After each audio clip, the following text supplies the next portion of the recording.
在宜兰举行的绿色普栏花景下晡发生意外，有一台油箱车失去控制，弄到一对老翁婆。这个阿嬷呢是骨折，另外一位阿公是送病了后救无回来。家属是讲是要登去充电的半路煞来失去控制。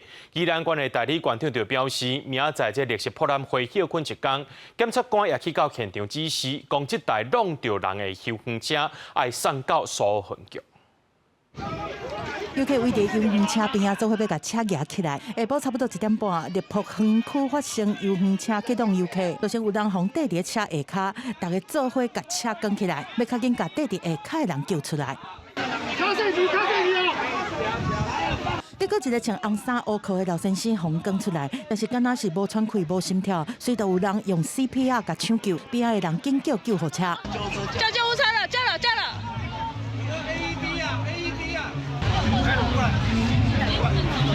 这是下晡1点半，一台油箱车是凶凶失速。虽然驾驶讲伊有一直摇铃要提醒经过的人，但是对台北来的这一家伙仔，因囝讲，因爸爸妈妈根本都无法度闪。没刹车就直接撞下来，从后面撞过来。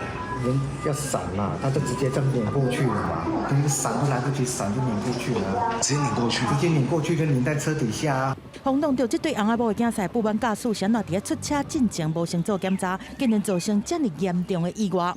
无法料想说园区会比马路危险。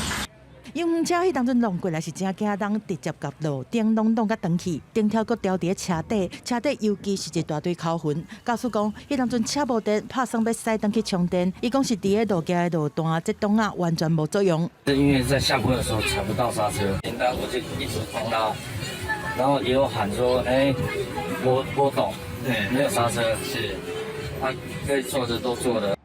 轰动的查某人伤势是真严重，红送去苏澳的永民病院嘛是不幸过往，查某人是正手骨折，园方嘛宣布讲油箱车先停驶。目前就是我们现在先停驶所有现在出事故的车辆全部暂停驶，那么其他的车辆该安排检修的全部再检查一遍。面对爸母一死一伤，家属是有够伤心，有够生气，一直讲是人为疏失造成的，是真憾。调查原因，警方当地调查。宜兰县政府讲，园区有2台电动油箱车，大家拢会检查，确认是正常的才会使。这摆事故了后是先停止服务，后壁会确认到完全无疑虑，才会定开放来使用。